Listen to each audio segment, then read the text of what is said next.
Today's episode of the Bleav in Steelers podcast is brought to you by betonline.ag. And Ike, the NFL preseason is here. The Steelers are playing the Eagles tonight. We'll talk about it on today's show. But if you want to place a wager on the action, BetOnline is the place to do it. Whatever sport, wherever you at, whatever subject you want to talk about, if it's anything to do with betting, make sure y'all bet online. Visit the website today or use your mobile device to join and receive your 50% welcome bonus on your first deposit. So before the next big game, head over to BetOnline and start playing today. We have a second sponsor today too, Ike, and I'm really excited to welcome in Balance 7, a nutritional drink supplement that people can have. Ike, I know you as a professional athlete for 12 years for the Steelers know the importance of replenishing after training. Balance 7 helps athletes all over the world do that. Shout out to Balance 7 for sponsoring Mark and I and this Bleav in Steelers podcast. I just got done doing a 1.5 mile run under 10 minutes and 31 seconds. Balance 7, make sure y'all holler at me so I can refuel this body up. Ike, you were probably going a little bit faster than I was this morning, but we've got a cool promotion running with Balance 7 right now, where you can go to their website, balance7.com, and use the code Bleav, that's BLEAV, at checkout, and you'll receive a 4-ounce bottle of My Smooth Skin with any purchase of Balance 7 products. That product retails for about $13.99, so I'd say it's worth it. Again, head over to balance7.com and use the code Bleav, BLEAV, at checkout to get the promotion. It worked for Lamar Odom, who's the guy behind Balance 7, Ike, so I know it can work for our listeners as well. Yeah, you know, Lamar, if it's worked for him, it got to work for me because I'm seeing what he's doing on the field. Absolutely. We're going to go ahead and cue the music and start today's show of the Bleav in Steelers podcast.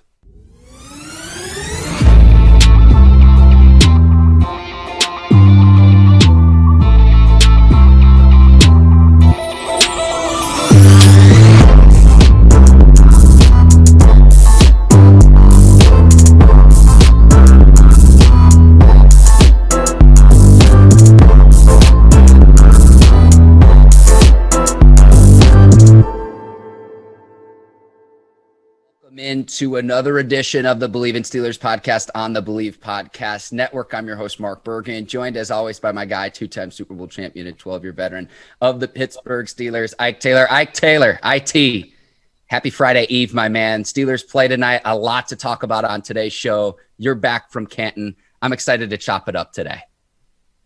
Man, it's good to be back. Honestly, the past 3 weeks, I've been ripping and running, but finally get a chance to sit down with you to chop it up. Football season has approached. Pittsburgh has kicked it off with Dallas in the Hall of Fame game. I was there in Canton. I wasn't at the game, but I was there to support my fellow teammates, coach, and of course the build Nunn. So I had a great time. I'm sure we're just proud to talk about it today on the show. Ike, the question our listeners and viewers most want to know is who had the better bust, Alan Faneca or Troy Polamalu? You know, I'm gonna be biased. You know, TP, they even did TP long hair with that thing, and it looked just like it. I guess that could have been a request for TP. I gotta ask Troy, Troy, did you request the long curly head and shoulders kind of hair on your bust? So yeah, I'm gonna go with TP on that one, Mark. I appreciated his recognition to do like a full 360 of the bust too, to show everyone the flow. I really appreciated that as a viewer and the recognition and the understanding that went into that. Yeah, what I liked about his speech, first of all, before we even get there, I felt like Edge, a.k.a. Edger James, had one of the best speeches I've ever heard just in general, period. Troy's speech was what it was to be a Pittsburgh Steeler. And I talk to people at the cigar bar all the time, and they like to ask me, how it is playing 12 years in the league, winning 2 Super Bowls. And I always tell them, man, it's just being unselfish.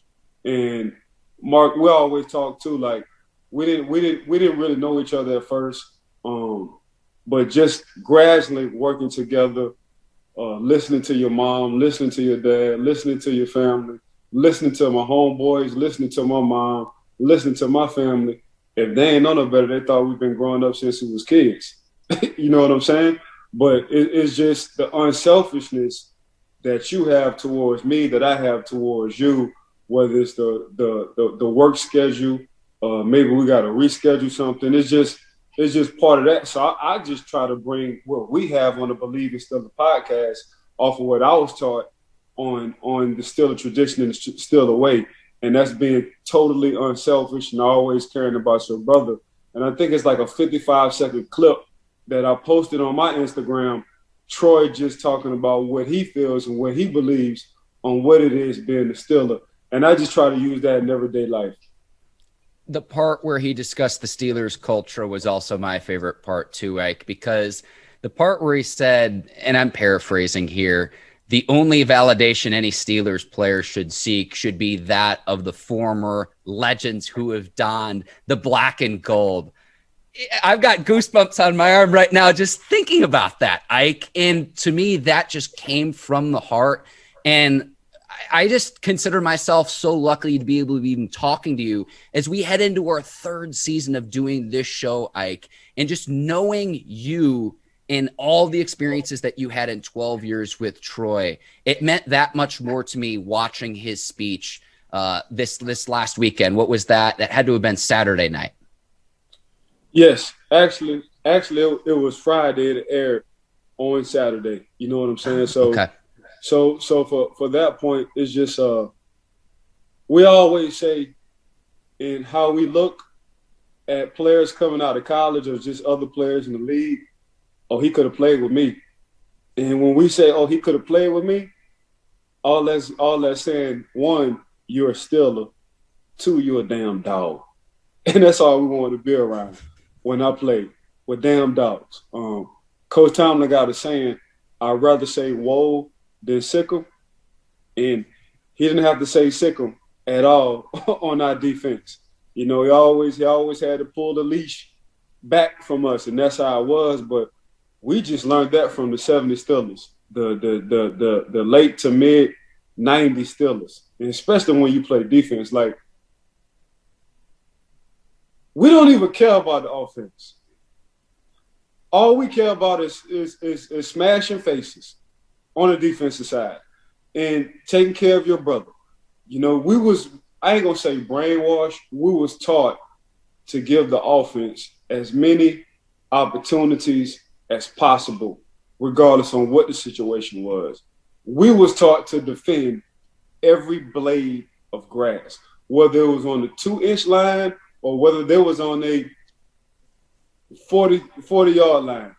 We was just taught, man, I don't care where we end up on defense, make sure they ass don't score, make sure you give the offense another opportunity and give them the ball back as many times as possible. That's what we were taught. So when people talk about, oh, my offense ain't putting up points, we didn't care if offense didn't put up points.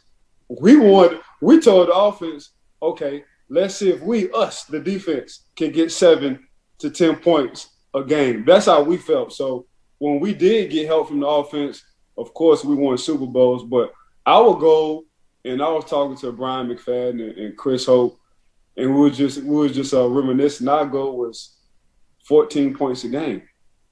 And at one time, Mark, we was giving up 14.7 points a game. And then the year after that, it was like 12.9. So Ryan Clark said it best. We walked in the stadiums and we told ourselves, man, I don't even think this team's going to score today, bro. Just on how we was feeling, our preparation going into the game. Like, that's how we walked into the stadiums. And our offense knew that. Like, offensive line, running game, what y'all want to do? Y'all want to hold the clock for 8 minutes a day? Or y'all want to have a shootout? Offense be like, hey, man, let's run the ball all day. Okay, let's hurry up and get on out the stadium because we got a party back in Pittsburgh. Let's get there early. So why don't y'all go run the ball down at the rope? We ain't worrying about the score. We know y'all score that thing in the third or fourth quarter.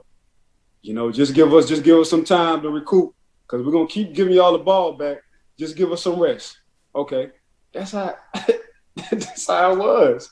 Like, that's how we used to talk to each other. So for us, man, we never cared about the offense. I know for Pittsburgh, we was always taught to give the offense, regardless on the situations, turnovers, blase.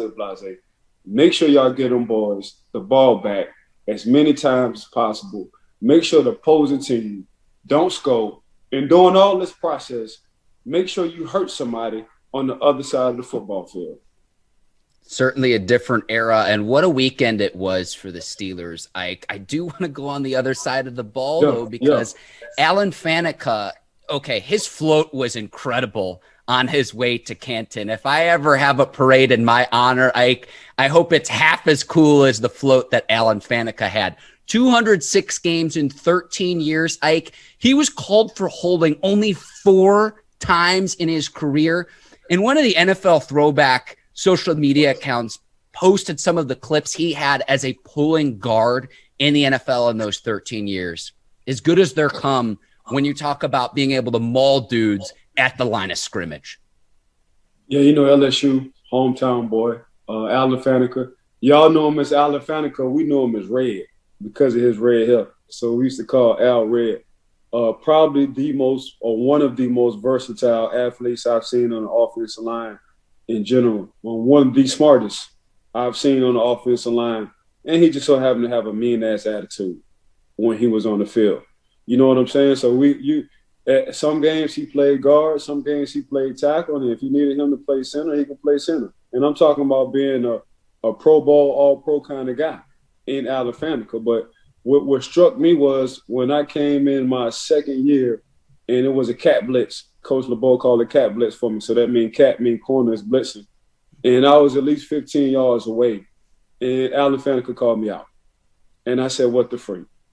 I said, how in the hell this dude looking, his vision, him scanning the field, I thought I was smooth. I thought I was Peter Pan, a smooth ass criminal. But the fact that he called me out from 15 yards and they ain't even move a step to come blitz. I guess but when you've been around that long and your IQ is just that high, you know exactly what the defense is doing. Cat, that's what I heard. Cat left. And I'm like, shit, that's me. So the protection got to slide my way. God damn it, Red. So after practice, man, I was just like, bro, how in the hell you knew I was coming? And, he's, Red, just my spider sense. At the time, they used to call me Young Buck.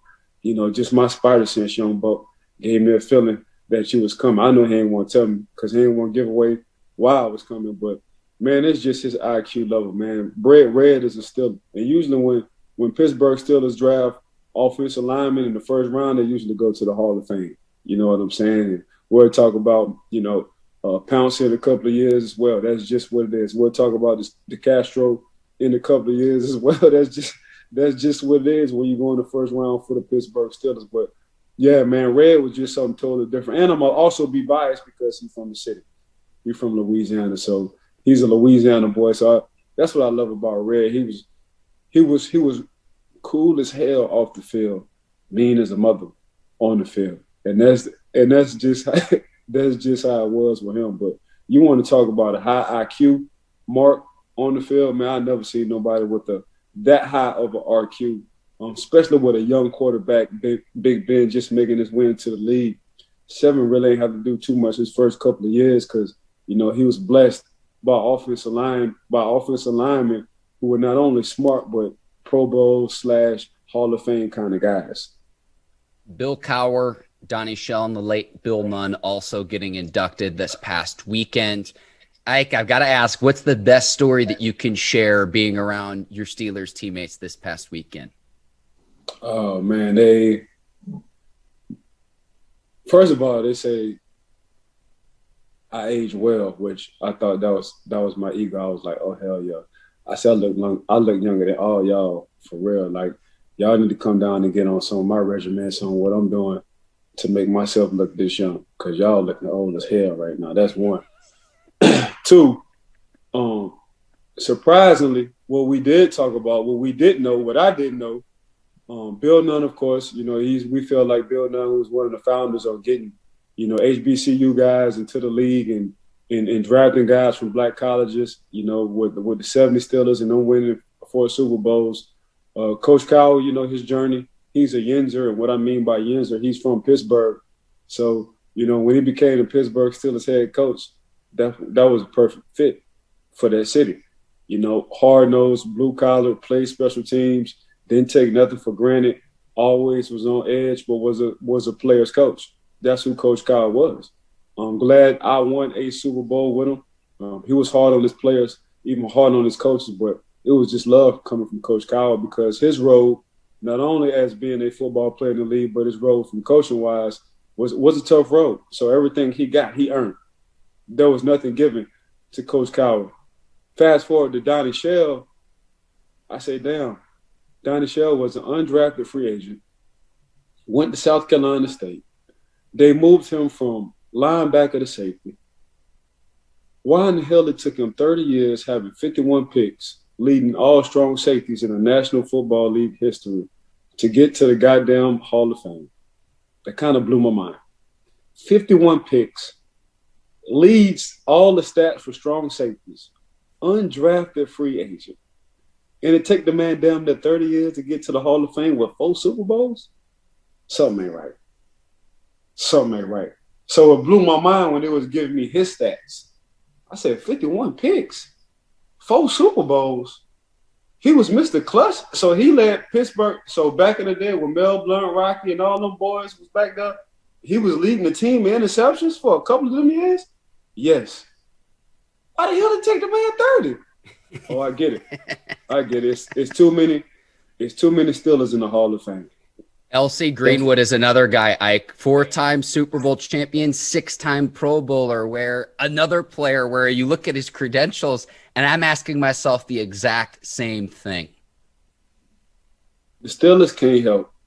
They know how to draft and produce and coach. Not only good Pro Bowl caliber guys, all Pro caliber guys, but Hall of Fame status guys. If you look at their stats and if they dominated at their position for a long time consistently, it should say Hall of Fame. You just said LC Greenwood. His stats, what he been doing consistently throughout his career, says Hall of Fame. Donnie Shell, to this day, I'm so glad he got in it, but it blew my mind when I saw his stats and what he did for that Steelers defense. For this man to get in there, it took this long for this man to get in the Hall of Fame. That's what I didn't get. You mentioned Bill Nunn, and I know we've talked about him on previous episodes of the Bleav in Steelers podcast. I go back to that 1974 draft. 5 Hall of Famers in that draft, and the Steelers draft 4 of them: Lynn Swann, John Stallworth, Jack Lambert, and Mike Webster, all in a single draft class, Ike, in one draft class. So that just shows you his ability as a front office executive to bring in elite talent, players that want to develop, and players that went on to have Hall of Fame careers. From what I know from Bill Nunn, because I had some years I got an opportunity to talk to him. He said I was one of his favorites too, FYI. So from what I know from Bill Nunn, he didn't second guess his eyes and his instincts. He didn't care about what size you was at what position. If you were a Steeler and a football player, he was going to draft your ass. The coaches had to understand what they needed to do as far as personnel-wise, and that's what I did take away from Mr. Bill Nunn. He didn't second-guess himself, and that's what we usually do. But he's not 6'3" as a quarterback, or he's not 225 as a running back. Nah, Bill Nunn was like, can he play down football? Does he make plays on the field? Does he do it consistently? What position he play? Okay, let's get him. Because if you look at the guys you just named, they're not big guys at all. You know what I'm saying? Mm-hmm. They're not like Rocky. Rocky isn't a big guy. And when I saw Rocky in person, Rocky Bleav, I'm like, damn, this dude he'll love. They said, nah, but he was mean as hell. They said he was one of the meanest. And then I'm like, okay, this makes sense. So, for me, and I kind of took a part of that, just trusting my eyes. Not second guess on what my eyes are telling me that I see. Okay, Ike, we can talk Steelers lore all day long. Right. We do have a few other things we need to get to. We have a few other things we need to get to, including. My bad, bro. No. I love this, but we'll be talking for another 3 hours. We don't get on to the next topic, and that is Joe Haden at the age of 32 entering a contract season. He has said that he wants to remain a Steeler for the duration of the rest of his career. I loved his awareness of, okay, he understands that they need to pay TJ Watt, but I still think he has gas left in the tank. I think he's been a tremendous player for the Steelers these last few years. And maybe most importantly, I think that he is very, very important to the development of the Steelers' young receiving core as well, from the defensive standpoint, going up against the ones in practice. Doesn't happen all the time. But for all of those reasons, I hope that the Steelers and Joe Haden can come to a figure that makes sense for both parties. There is no cornerback in the league that made more money than Joe Haden. You can Google that. No, there is no corner in history to this day that has made more money at that cornerback position than Joe Haden. I just had to throw that out there. Man, that boy is paid. And usually when you say the same word twice in New Orleans, that means a lot. Like, oh, yeah, he fast. Joe Haden is paid. Keeping Joe Haden, I think, not only does he get and he understand the business side of it, man, y'all, it's a must that y'all pay TJ. But since y'all thinking about TJ, I don't want to break the bank. I done broke the bank 4 or 5 times out my career. I feel like we got a good opportunity to win a Super Bowl in Pittsburgh, and I would like to be a part of that. And so, yes, I think they should give Joe Haden a 2-year extension, guarantee him next year coming up, and let the following year be optional. I feel like he's just very valuable to that team. I think at every position you need a savvy vet. He's definitely a savvy vet. I think at that left side of that defense, you need a young guy who can learn under Joe Haden on what it is and route combinations and understanding what a quarterback is trying to do to that side, because usually quarterbacks are right-handed. So that's the first place they're looking when it comes down to reading keys. I think Joe is a Steeler. Joe just so happened to get drafted by the Cleveland Browns early in his career. But, yeah, for me, in my mind, I think for sure Joe is a Steeler. So if I'm Coach T in the front office in that organization, I would definitely pay Joe at least, or give him some money at least for 2 more years, because there's all he been doing is coming up clutch. If you look at that New England Patriots game, he had an interception in the playoffs. If you just look at his savviness in and out the field, off and on the field, just being aware, just being one, he's like uncle right now to the DBs, you know. So I respect Joe a lot. I've been liking Joe since he was at Florida.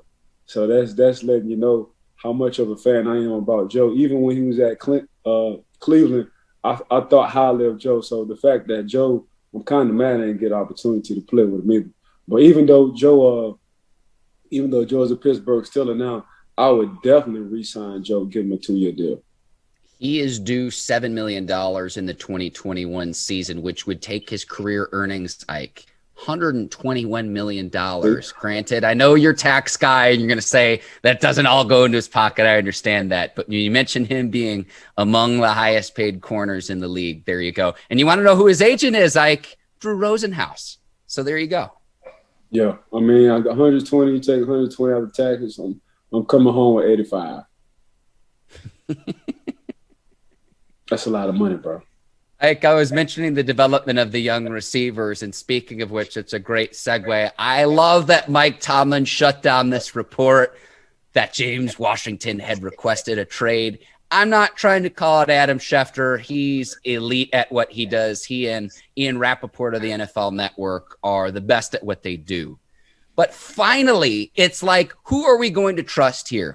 Unnamed sources or the word verbatim from the head coach of the team, where you can put a name and a face on Mike Tomlin? The reporter in me goes with, okay, sources say. You can make up whatever you want to in the rest of a sentence. I love that the head coach, Mike Tomlin, went out and said, this is not true. Those unnamed sources we don't respond or react to. He's having a great camp. He's working his butt off. I love it because, again, I understand why you have to do that sometimes as a reporter. You have to protect the source who's feeding you information. But we do too much of this as journalists and people in the media world. And I would like to see this put a name and a face behind something. And Ike, I've said this here on the show. That's something that I will say here publicly too. I want people to know that said, hey, Mark Bergin said this. I'm glad this happened. I'm glad this happened. I get fired up about this. I respect the heck out of that too, Mark. Put your name on it, man. Yeah. Yeah, put your name on it. That mean you dropping your kahunas when you put your name on it. Yeah, I said it. You know, it ain't no, oh well, don't tell nobody you getting the info from me. Nah, tell them you got the info from me. Let them know you got the info from Mark Bergin. Let them know you got the info from Ike T. Say exactly where you got the info. I need my name out there just as much as yours. And the only way I'm going to get my name out there if you put the source on it, and the source is me. I have no problem on speaking my mind. So I agree with you 100%. The only thing is we got to speak facts. And that's all Coach T was saying. Coach T was like, if you're going to say something, make sure it's facts. Don't look at it from a distance and be like, oh, James Washington, he's looking like the fourth receiver on the roster. He gotta be upset about his play time. Let me throw that out there. So that's all. All Coach T saying is, man, don't give me a dirty rumor. Because last time I talked to James was pretty damn happy on what he was, and we see James getting better.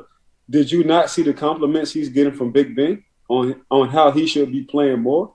Yep. And if you not been watching tape, even during game times, during crunch time, throughout all the receivers that we see, throughout the first 4 quarters, them last 5 minutes, where Big Ben going?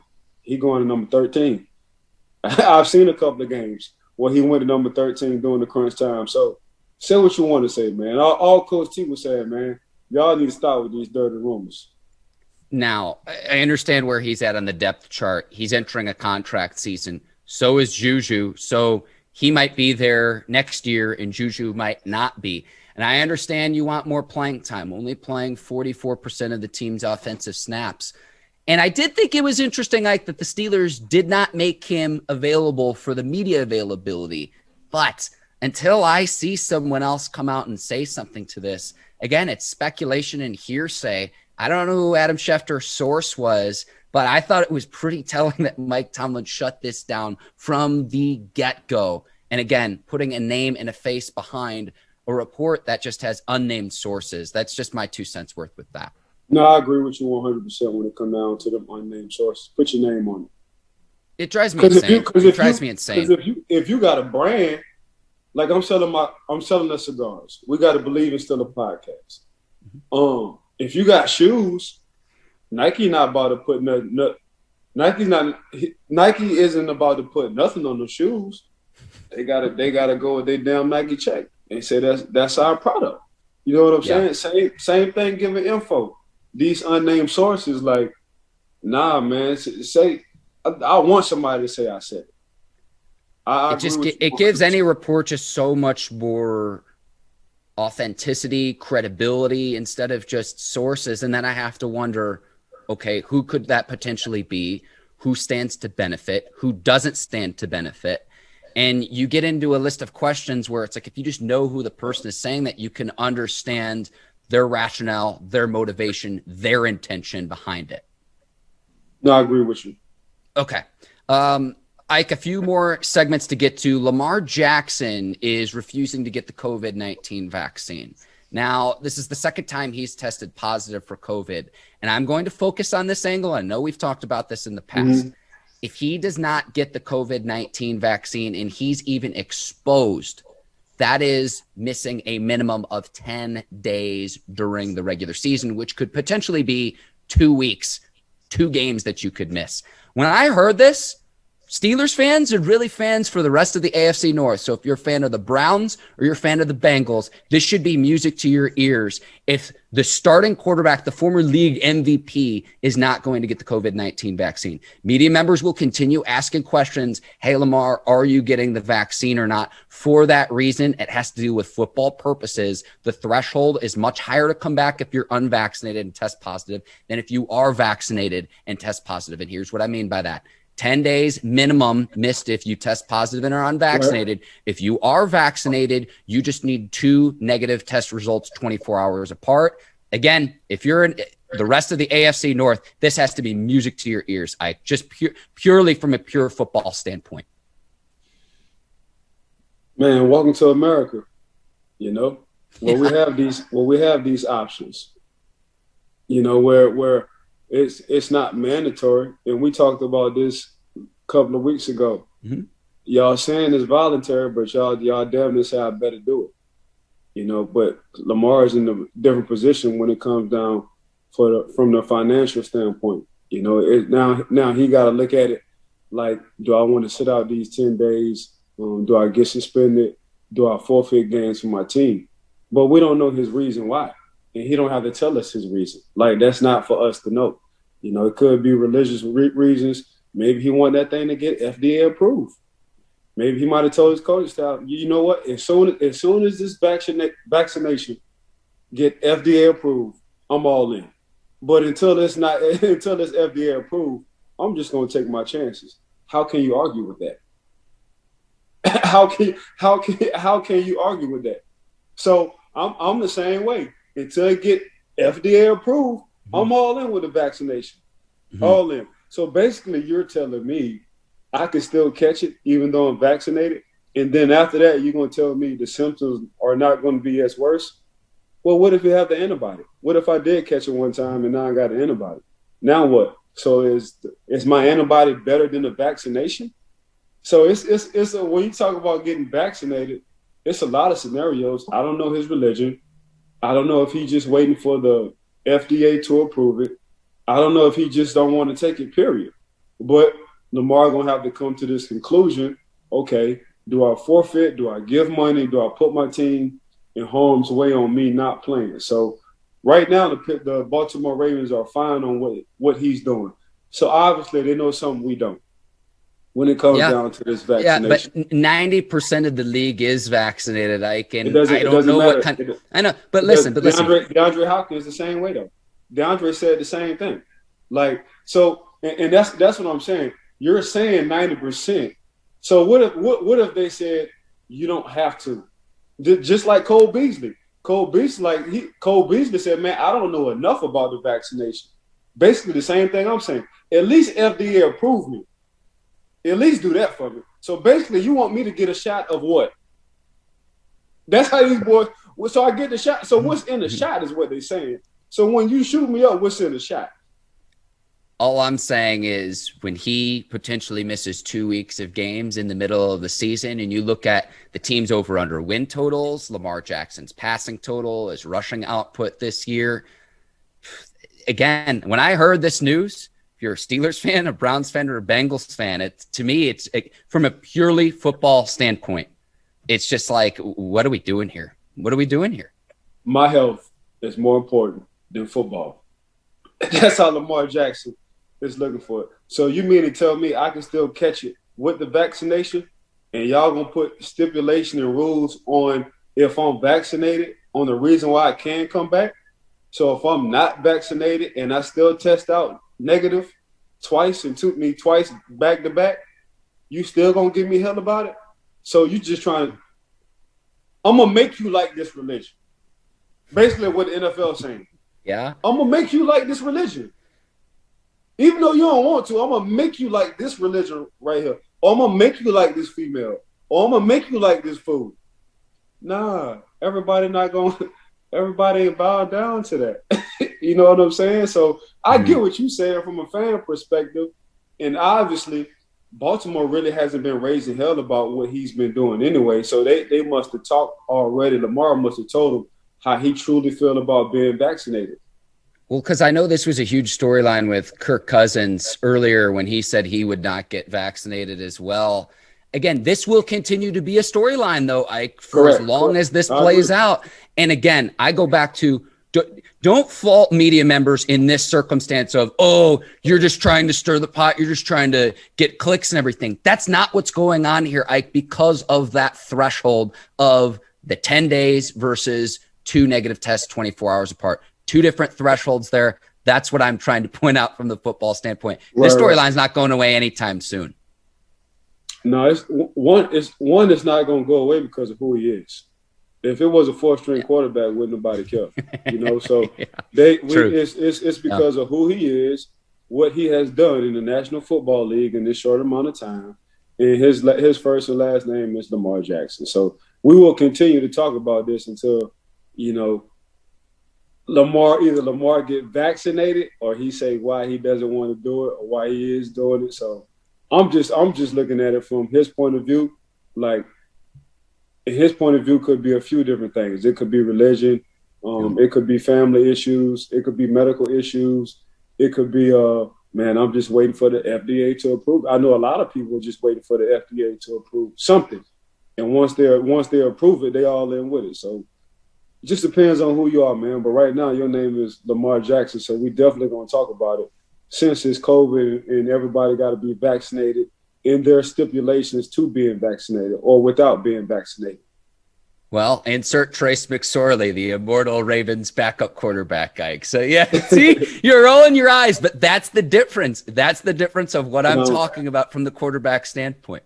I get what you're saying, but Baltimore hasn't really been saying too much about it. So they obviously been talking. Lamar and Baltimore have been talking on why he isn't vaccinated right now. And Baltimore never said they had an issue or problem with it. And it's contract season, baby. Him and Baker are next. I could just be waiting on my cheese before the regular season. So, no, you know what? Instead of y'all saying I'm holding out, I would rather not get vaccinated. So until I get my cheese. So y'all ain't gonna so you think it could be a potential negotiating ploy? Since we talking, you feel me, Mark? Instead of y'all saying listen, I know Psychic Ike exists. We got Conspiracy Ike here today on the pod. Conspiracy Ike. Instead of holding out, I won't get vaccinated. Where's my cheese? As soon as I get my cheese, I'm vaccinated. Boy, that's a cold hustle right there. Boy, I love it, Lamar. I love what you're doing, Lamar Jackson. Did you just come up with that on the fly, or is this something you've been thinking about, Ike? Since you and I was talking about it, my spider sense had to go off with it. So that could be a reason as well. We went down the rabbit hole there, Ike, but heck of a theory right there.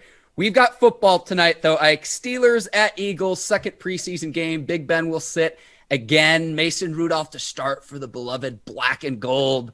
Sticking with the same game plan. I want to see a little bit more from Mason. Thought there were some unforced errors. You had the fumble on the end round. I know Chase Claypool dropped the slant pass, but this was a Cowboys defense. This was a Cowboys defense that was horrible last season. I understand they spent pretty much all of their draft picks on the defensive position. I want to see the Steelers offense move the ball and put some points up on the board.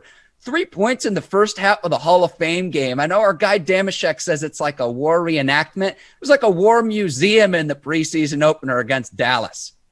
It was some drops. If Chase would have caught that slant, they would have had action, because I didn't see Chase a few times catch a slant. I guess I want to say the Philadelphia Eagles last year at home and took it to the house. You know what I'm saying? So if Chase knew what time, see, that's what I'm mad about Chase. Like, Chase, you'll drop the damn slant, but you'll catch a 70-yard ball, a hard catch, and dive for the ground and catch it. You know what I'm saying? But I got one thing. Okay. Najee Harris will win Rookie of the Year for the league. Wow. Okay. Micah Parsons will win Rookie Defensive Player of the Year. Watch what I tell you with that. But the Steelers and the Eagles tonight. In so many words, since Mason Rudolph is the starting quarterback, this your last time. Because Dwayne Haskins really is the number two. I saw Dwayne last game. He's the number 2 quarterback. I just can't name you the number 2 quarterback. So I will continue to start you right now, Mason. But the third game, all the starters going to play, probably. Yeah, because they did 4. Pittsburgh and Dallas doing 4 preseason games. So the third game, the starters going to play. You're going to see Dwayne Haskins start that 4th game. Watch what I tell you. I saw it the first game. I said, oh, this young man. I saw Dwayne Haskins throw a ball in the flat, and somebody was holding on to him, but it was like a bullet. I said, oh, Lord, have mercy. This dude here had somebody hanging on to him. And he threw the ball in the flat like won't nobody even touch him. I don't know if Mason could have did that. instinctively, the pocket had collapsed. What he did, he ran. And what else he did? He slid. He went from a second and 11 to a 3rd and 5. I said, okay, this young man get it. And for me, I look at left, right, middle, left, right. If a guy's looking to their left, see their keys, they go back to the middle of the field, then they go back right, then they look to the flat. Oh, he's scanning the field. I didn't really see that with Mason.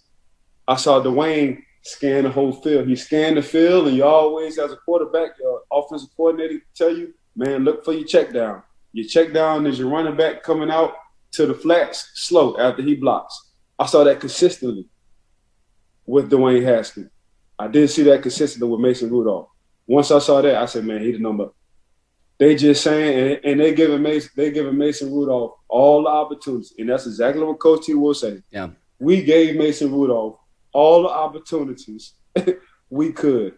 But unfortunately, Dwayne Haskins has beaten him out for the number 2 spot. Watch. Well, this is what I've been telling you all along, like dating back to the 2019 season when we first started doing this show. If Mason Rudolph were elite, wouldn't Big Ben be on some exotic island somewhere sipping on Mai Tais and cocktails and whatnot? And so there's that. He did play in the final game last season.